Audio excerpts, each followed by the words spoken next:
La science du climat, c'est vraiment pas fiable. Paraît que des écolos partent des feux pour promouvoir leur cause et imposer des restrictions à la population. On n'est pas nombreux au Canada. La Chine pollue bien plus que nous autres. Bon, ils veulent interdire les véhicules à essence. Bientôt, on pourra plus chauffer ou quoi? Sur Facebook et sur X, les publications climato-sceptiques génèrent plus d'engagement que les contenus scientifiques fiables. Elles seraient aussi en augmentation. Selon une analyse réalisée par le média en ligne Tortoise, entre 2021 et 2024, les publications climato-sceptiques ont grimpé de 43 % sur X et sur YouTube de 82 %.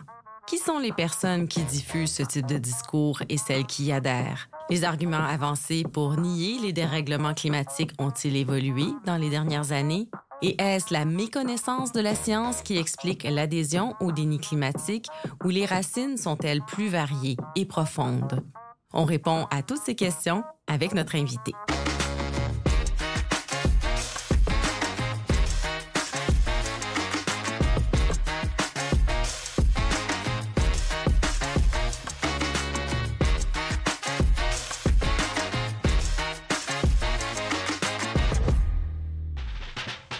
Bonjour et bienvenue au Détecteur de rumeurs, ici Ève Baudin. Aujourd'hui, on reçoit Marie-Ève Carignan, professeure en communication à l'Université Sherbrooke, co-titulaire et directrice de la chaire UNESCO en prévention de la radicalisation et de l'extrémisme violent. Bienvenue à l'émission, Marie-Ève. Merci. Alors, c'est la deuxième fois qu'on te reçoit au Détecteur de rumeurs. La première, c'était suite à la publication de ton livre « Mon frère est complotiste » en 2023. Oui, déjà 2 ans. Oui, exactement. Aujourd'hui, on va parler d'un sujet qui nous interpelle tout autant, le déni climatique. Puis pour commencer, j'aimerais vraiment qu'on définisse ce que c'est le déni climatique. Oui, mais c'est une bonne question parce qu'il y a plein de définitions de déni climatique. Oui. C'est pas tout le monde qui s'entend sur ce que c'est. En gros, on pourrait dire que finalement, c'est le principe de s'opposer au consensus scientifique. On entend par là le fait que la majorité des études scientifiques pertinentes dans le domaine du changement climatique vont mettre de l'avant qu'il y a un réchauffement climatique et qu'on fait face à différents changements climatiques. Et donc, c'est nier ce changement-là. Dans nos travaux avec la chaire, on s'est appuyé beaucoup sur la typologie de Cohen et ses collègues pour reprendre les types de déni climatique qui nous permettaient de catégoriser notamment les discours sur le déni climatique puis les types d'adhésion. Donc, eux vont notamment mettre de l'avant, si on veut, 5 grands types de déni. Le premier va être un déni assez littéral, c'est-à-dire il n'y a pas de changement climatique. Il n'y en a pas. Ça n'existe pas. OK. Ensuite, il va y avoir une petite variance en disant il existe, mais il n'est pas de nature anthropique. Donc, ce n'est pas l'action humaine qui est le problème. Il va y avoir un déni plutôt par rapport aux solutions. Donc, lutter contre le changement climatique ne fonctionnera pas, les solutions ne sont pas les bonnes, ça ne donne rien de prendre action finalement. Il va y avoir aussi le déni de l'impact. Donc, dire oui, il y a du changement climatique, mais c'est pas si grave. L'impact n'est pas dangereux. Un exemple assez classique de ça qu'on va voir sur les réseaux sociaux, c'est de dire, par exemple, le CO2, c'est bon pour les arbres, finalement, oui, pour la planète. On le voit vraiment beaucoup. Exactement. Et le dernier type de déni qu'on va voir, c'est l'idée que, finalement, on nous ment. Les autorités scientifiques, les autorités politiques, médiatiques sont pas fiables, puis donc on nous dit pas la vérité sur ce changement climatique. Donc, c'est un peu les différents types de discours autour du déni climatique qu'on pourrait catégoriser. Oui, on voit qu'ils sont quand même assez variés, peut-être même plus variés. Là, je dirais qu'il y a quelques années, c'était surtout le premier type dont on entendait parler, c'est-à-dire le rejet du consensus. Mais là, les 4 dernières formes que tu viens de décrire, j'ai l'impression que ça prend de plus en plus de place sur les réseaux sociaux, en tout cas. Oui. Quand on a analysé les réseaux sociaux dans notre première phase de l'étude sur le déni climatique puis la désinformation climatique, ce qu'on a pu voir, c'est que au Québec, dans les réseaux sociaux qu'on a observés, le discours qui était le plus présent là, en termes de déni, c'était le fait que les scientifiques, les politiques sont pas fiables, nous mentent. Et donc, on va ramener vraiment de l'avant, là, un peu comme on l'a vu aussi pendant la COVID, justement, qu'on est manipulé puis que tout ça est un peu un complot. C'était largement prédominant, là, tout ce qui est méfiance envers les autorités scientifiques, médiatiques, politiques. Et puis, vient ensuite d'autres formes de déni qu'on voit quand même augmenter. Notamment, nous, on a regardé des groupes qui partagent des informations-là, donc des groupes spécifiques, notamment des groupes de loisirs pro-pétrole, des groupes aussi qui ont parfois des intérêts politiques un peu cachés, qui sont financés, par exemple, par des grands lobbies pétroliers. Et eux, dans leur discours, on voyait vraiment l'idée que les solutions pour Ça lutter sert à contre les rien. changements climatiques, ça sert à rien, c'est pas les bonnes. Et même parfois, ce qui augmentait de plus en plus dans les groupes qu'on a regardés, c'était même le fait que c'était plutôt une nuisance. Donc, ces solutions-là vont nous nuire plutôt que de nous aider. Là, on était même rendu plus loin que juste c'est pas les bonnes. Même ces solutions-là sont un problème. C'est intéressant parce qu'on commence à voir ce type d'argument-là apparaître sur les réseaux sociaux aussi parce que ça commence à être un peu plus difficile de nier qu'il y a des dérèglements climatiques. Là. Il y a des inondations, des feux chaque année un peu partout sur la planète. Donc, c'est peut-être pour ça aussi qu'on a dirigé un peu la lumière ailleurs puis on pointe du doigt d'autres problèmes. Peut-être aussi que ça peut être à cause de ça. En partie, certainement. En tout cas, je pense que tu as raison. Il y a le fait que, comme on voit de plus en plus de problèmes, c'est dur de nier ces problèmes-là. Donc, plutôt de remettre en cause les solutions face à ces problèmes-là, le discours politique. Mais il y a quand même une petite minorité qui est encore présente qui va nier carrément le fait que, bon, mais souvent, ça peut sembler paradoxal comme communication sur le climat. Tu sais, on fait face à des paradoxes. À un moment, c'est une sécheresse. À un moment, c'est des inondations. Puis on se sert de ça parfois comme preuve de, mais non, c'est juste la nature qui suit son œuvre. Donc, il y a encore quand même beaucoup de déni et les discours plus extrêmes qu'on va observer en ligne vont jusqu'à dire, par exemple, que, je sais pas, le gouvernement a des lasers puis c'est lui qui met le feu pour provoquer des réactions pour nous manipuler. Donc, on va carrément nier encore qu'il y a comme des causes liées à nos activités humaines quotidiennes de ces changements climatiques-là. Absolument. Puis qu'est-ce qu'on sait des personnes qui nient les changements climatiques? Il y a à la fois ceux qui partagent ces idéologies-là en ligne qu'on observe. Donc, au Québec, on voit que les leaders, souvent, sont parfois très campés idéologiquement. D'ailleurs, c'est assez logique parce que quand on regarde qui adhère au déni du changement climatique, notamment, il y a beaucoup de liens avec l'idéologie politique. Les mêmes leaders, notamment, qui partageaient de la désinformation sur la COVID ou qui niaient l'existence de la pandémie sont en partie ceux qui partagent beaucoup de désinformation climatique. Ça rejoint un peu un discours qui, devant chaque crise, va nier l'existence de la crise ou accuser un peu les autorités politiques, publiques, médiatiques de faire partie du complot. Tandis que chez l'ensemble de la population, on a fait un sondage en mai dernier qui nous permet de mieux comprendre l'adhésion de la population à cette désinformation-là.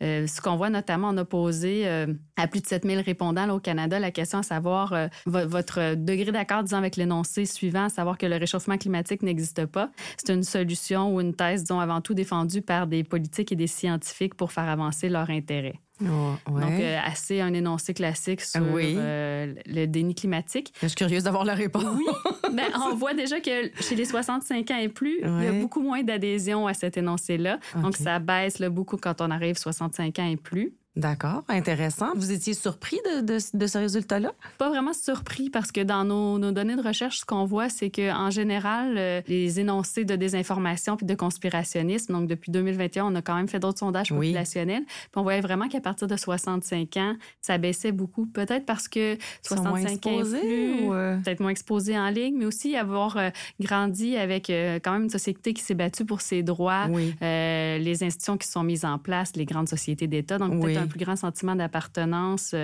et donc moins de méfiance. Moins de méfiance envers les institutions, probablement. C'est une de nos hypothèses qui reste à valider, mais c'est un élément qu'on peut là, penser.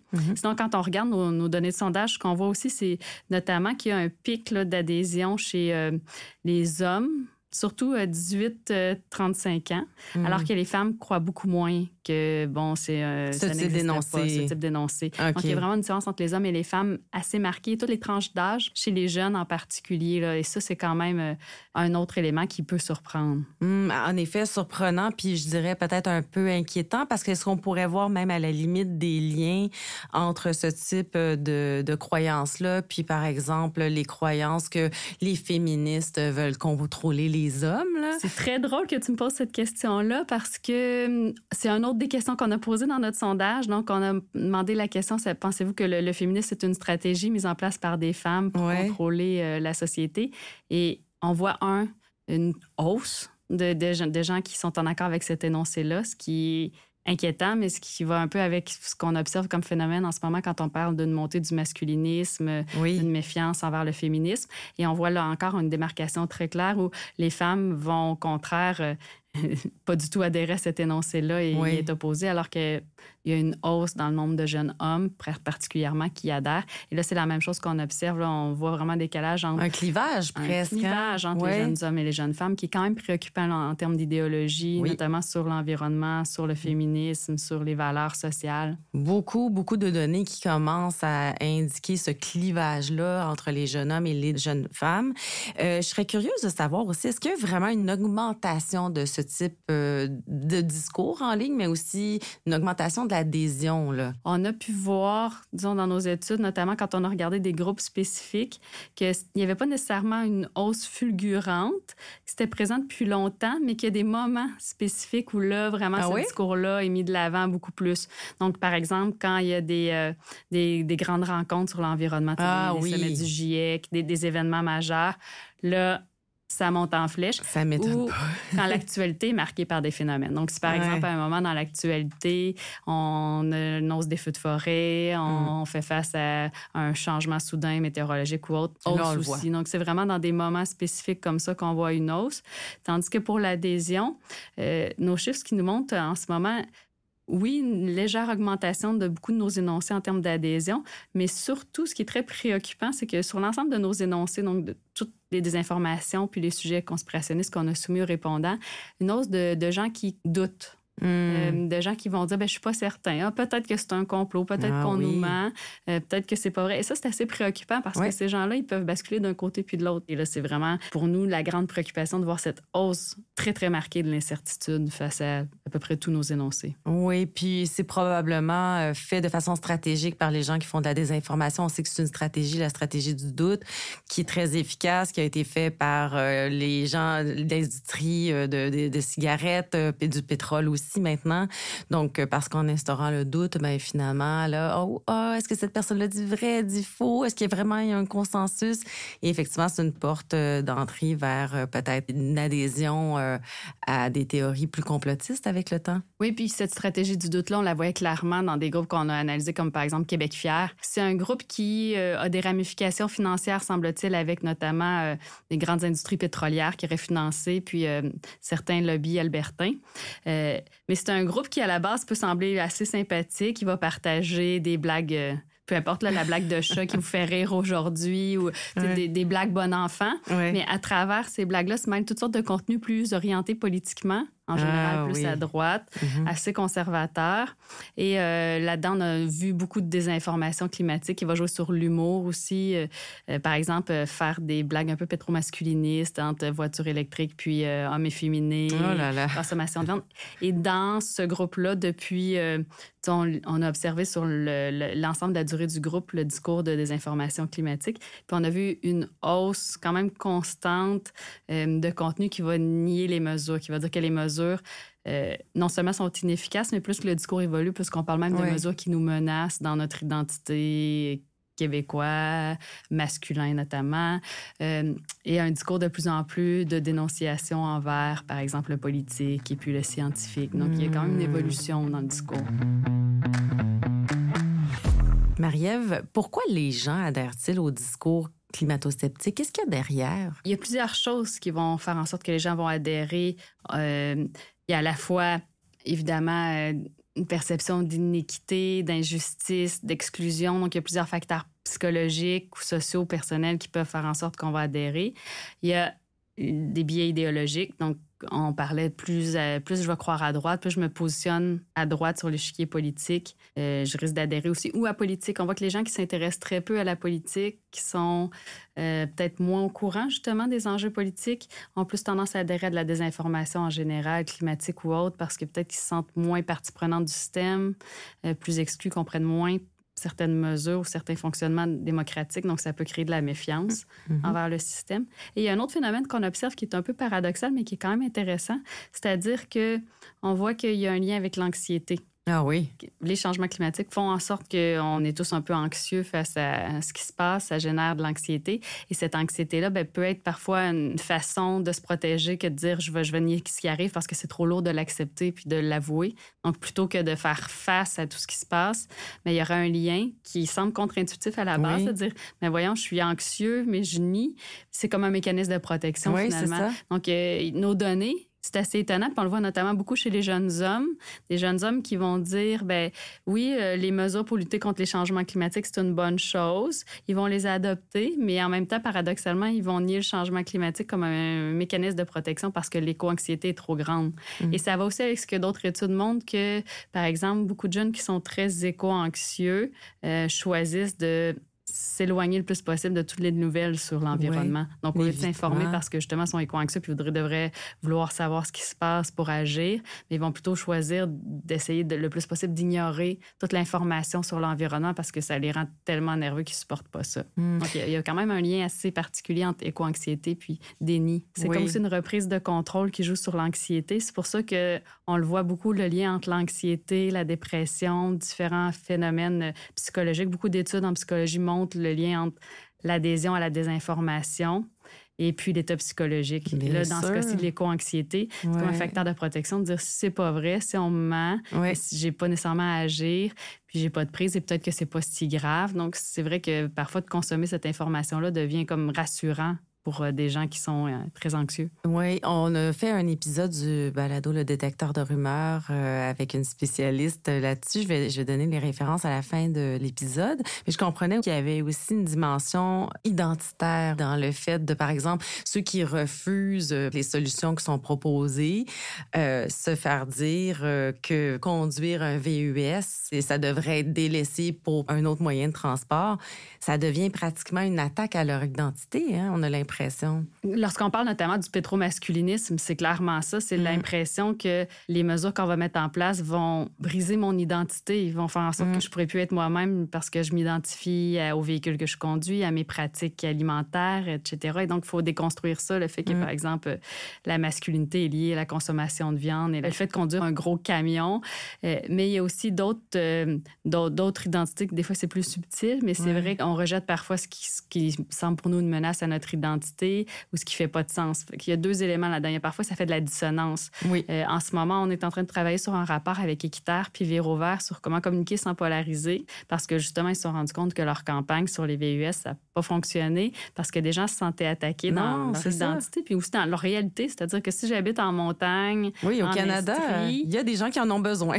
Je le sais moi-même, là, quand j'habitais à North-Atley, à un moment donné, j'ai pas eu le choix d'avoir un VUS parce que dans les tempêtes de neige d'hiver, c'était un peu difficile. Il n'y avait pas de transport en commun d'affaires, il n'y avait pas d'autres solutions. Donc, il faut trouver des façons de communiquer avec les gens en validant peut-être leur bon comportement puis en les incitant à faire toujours plus, mais ce qu'ils sont capables de faire, donc sans les culpabiliser. Il faut aussi les prémunir, donc être capable de les outiller tranquillement sur ce qui s'en vient pour qu'ils connaissent la désinformation à laquelle ils vont être soumis puis y faire face. Donc, on parle souvent à ce moment-là d'inoculation, de protection. Donc, il y a tous ces facteurs-là, mais peut-être qu'on pourrait y revenir. Mais à côté, il y a aussi le fait que l'idéologie fait en sorte qu'on va avoir plus tendance à accepter des mesures qui sont peut-être moins contraignantes pour nous. Dans notre sondage de on le voit très bien, là, par exemple, d'une province à l'autre, l'acceptation des mesures qu'on a soumises. Donc, on a soumis différentes mesures à la population pour voir s'ils étaient d'accord avec ces mesures-là de lutte au changement climatique. Et on le voit que, par exemple, clairement, Alberta, Saskatchewan, Manitoba, il y a un rejet assez massif de toutes les mesures. Et c'est évidemment les provinces où le pétrole, l'exploitation des ressources naturelles est très importante pour l'économie. Donc, il y a un lien. Tandis que si on regarde notamment au Québec, il y a une plus grande acceptation d'à peu près toutes les mesures qu'on a proposées, sauf une qui est justement liée aux pistes cyclables, puis l'espace ou l'empiètement que ça peut avoir sur mon droit à ma voiture. Donc, on voit quand ça touche le quotidien puis ses droits, là, il y a plus de... Il y a plus de rejets, mais la plupart des gens sont en accord avec les mesures. J'étais il y a 2 semaines au sommet sur la désinformation climatique à Ottawa, puis des collègues chercheurs mettaient vraiment de l'avant le fait que leurs données montraient massivement que la population là, est d'accord avec les mesures pour lutter contre le changement climatique. Donc, c'est une minorité qui est dans le désaccord. C'est quand même encourageant. Puis ça, mais en ce moment, on le voit peu dans le discours politique. C'est un problème, parce que là, on est en train de nous dire non, faut des nouvelles mesures économiques pour faire face aux États-Unis. On revient un peu en arrière sur l'exploitation du pétrole, du gaz, etc. Alors que finalement, on se trompe un peu. Il y a quand même plutôt un consensus sur le fait qu'il faut agir puis que les mesures semblent bonnes. Donc ça, c'est peut-être une bonne nouvelle. Peut-être qu'on n'en parle pas assez non plus dans les médias. Peut-être. En tout cas, c'est ce que les collègues me disaient. Il faut en parler plus. Il faut que les médias mettent plus de l'avant qu'en général, la population est d'accord. Wow. Il y a un go. Puis d'autres collègues disaient aussi qu'il faut dénoncer le fait que parfois, justement, la politique déforme un peu la réalité, déforme un peu l'adhésion. Donc ça, c'est un premier point. Oui. Par contre, il y a certaines mesures qui sont quand même, là, pour moi, en tout cas, plus surprenantes. D'abord, le fait qu'on disait aux gens, j'hésite à croire que les scientifiques du climat disent toute la vérité. Il y a quand même, là, si on regarde, là, on a regroupé ceux qui sont en désaccord plus ou moins fort, mais on voit qu'on peut dire là, plus qu'un quart des répondants là, qui hésitent. Donc, quand je parle d'hésitation tout à l'heure, là, il y a quand même... Ça montre encore à quel point il faut communiquer, il faut être transparent. Un autre énoncé que je trouvais intéressant, là, un quart des répondants disent qu'ils croient que la plupart des préoccupations concernant les problèmes environnementaux sont exagérées. Ah oui. Donc, quand même, un quart qui pense que là, on exagère. C'est préoccupant. Oui. Un quart aussi qui dit qu'il est inutile d'agir au Canada parce que les grands pays émetteurs de gaz à effet de serre continuent à produire. Donc, c'est aussi ce désengagement-là ou cette façon de dire, à quoi ça sert? Il y a beaucoup d'éducation à faire parce que, c'est multifactoriel, là, le fait de ne pas croire. On parlait tout à l'heure de facteurs idéologiques, de facteurs également psychologiques, sociaux, mais il y a aussi toute une connaissance, disons, à la fois du fonctionnement politique, pourquoi le politique ne peut pas nous mentir systématiquement sur tout, du fonctionnement scientifique, la culture scientifique.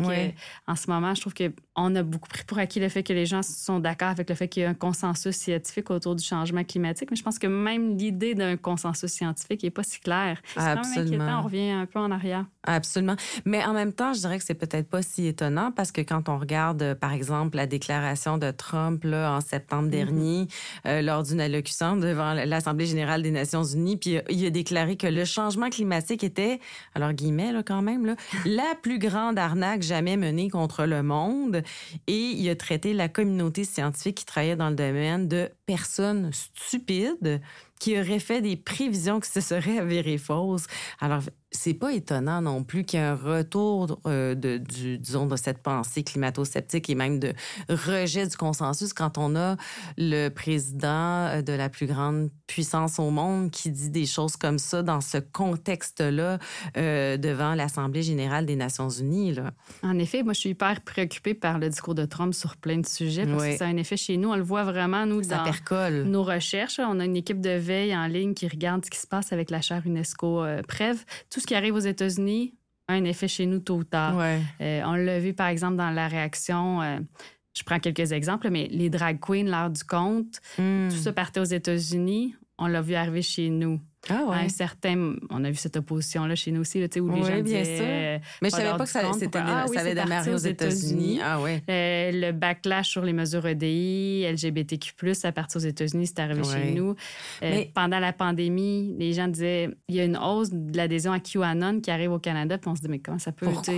On parle d'une clique pédosataniste aux États-Unis, mais non, c'est arrivé chez nous, puis on a impliqué nos acteurs là-dedans. Oui. Là, en ce moment, le discours avortement, là, le discours sur le changement climatique aussi. Fait qu'il faut vraiment se préoccupé de ce qui se passe aux États-Unis. Absolument. Et je suis vraiment préoccupée parce que, notamment en mars dernier, j'étais à un congrès sur la communication de risque et de crise aux États-Unis. Bon, peut-être mon dernier passage avait un petit moment dans le contexte politique actuel, malheureusement.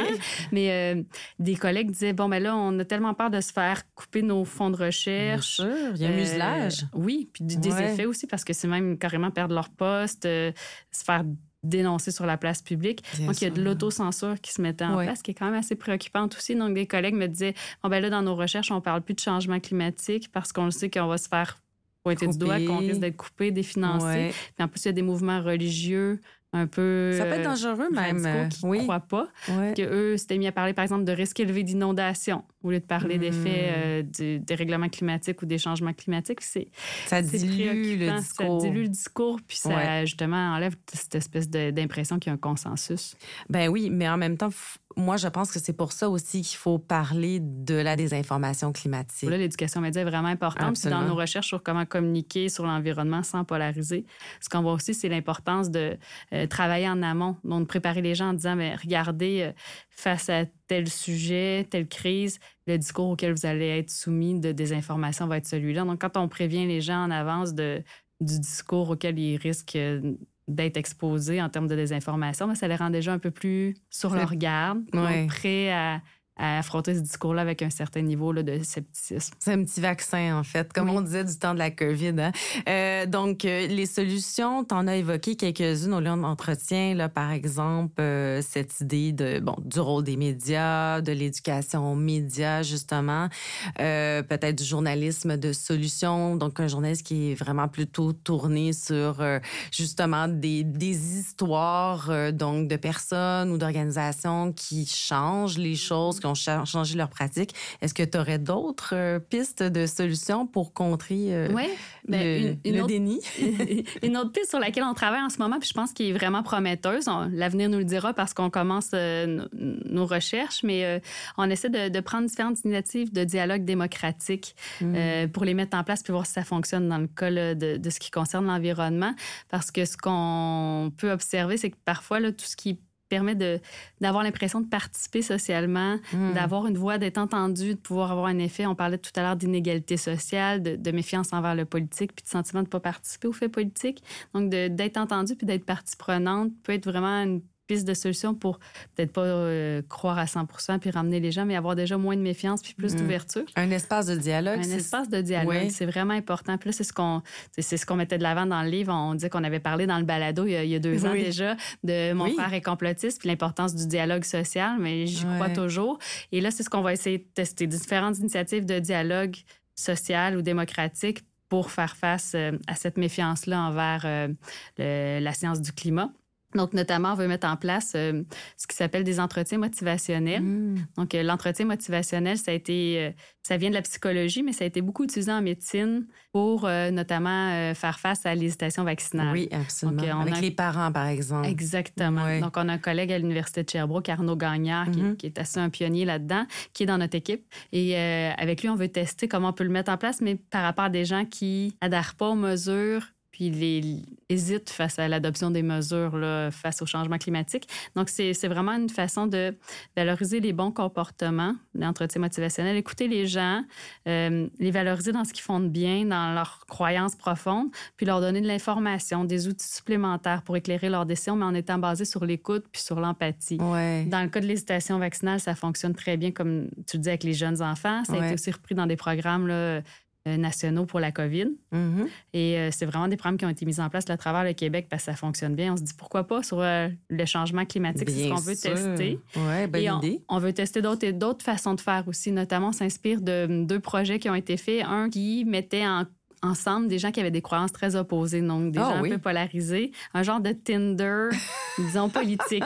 C'était vraiment ça. Donc, les gens pouvaient volontairement s'inscrire sur ce Tinder-là et dire, par exemple, moi, je me considère très à droite, droite radicale, très à gauche. Et là, on mettait des gens aux croyances politiques opposées juste pour voir est-ce que ça peut créer de l'ouverture à l'autre, à d'autres idées politiques. Et les résultats ont été assez impressionnants. C'est vrai? Les gens, après, changeaient pas nécessairement radicalement d'idées, mais comprenaient mieux l'autre. Donc, il y avait plus d'ouverture.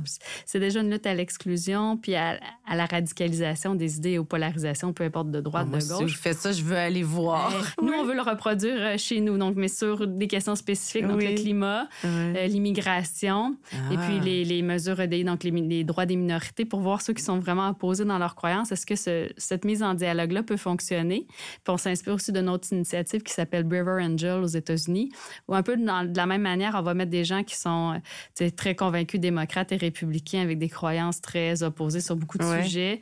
Ensemble, ils vont assister à une conférence ou une présentation, puis en discuter. Puis l'idée, c'est de créer des liens, de commencer à s'ouvrir à l'autre. C'est ce qu'on veut tester ici, parce que je pense que vraiment, le fait d'avoir l'impression d'avoir une voix, d'être entendu, de pouvoir partager, de mieux comprendre l'autre dans ses croyances puis de l'écouter, c'est vraiment une piste. En tout cas, je pense que c'est toutes ces petites initiatives-là qui permettent un débat social, un échange, participation dans le système pour aider. Oui, sortir un peu de sa chambre d'écho, de sa bulle informationnelle, tout ça, puis se mettre en lien. Peut-être qu'on est dans une crise du lien avec d'autres humains. Oui, du lien social.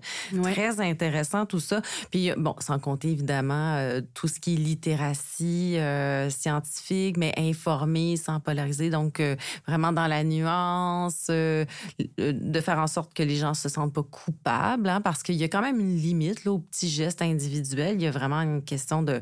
Les politiciens vont devoir aussi prendre leurs responsabilités, d'autant plus que ce que je comprends bien, c'est que les gens, d'après vos recherches, sont quand même adhèrent là, à l'idée qu'il faut faire quelque chose. Exact.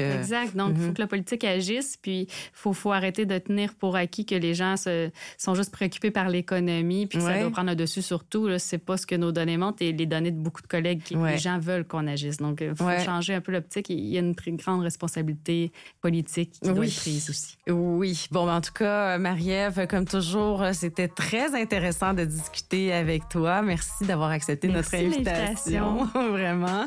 Puis, je pense qu'on comprend mieux, en tout cas, le déni climatique, quels sont les discours aussi qui sont véhiculés, pourquoi on y adhère et peut-être quelles sont aussi les pistes de solutions si vous avez des gens dans votre entourage qui glissent vers ce type de discours. En tout cas, ça vaut la peine peut-être d'ouvrir le dialogue. Si vous voulez écouter les épisodes qu'on a fait sur l'éco-anxiété, c'était l'épisode 22.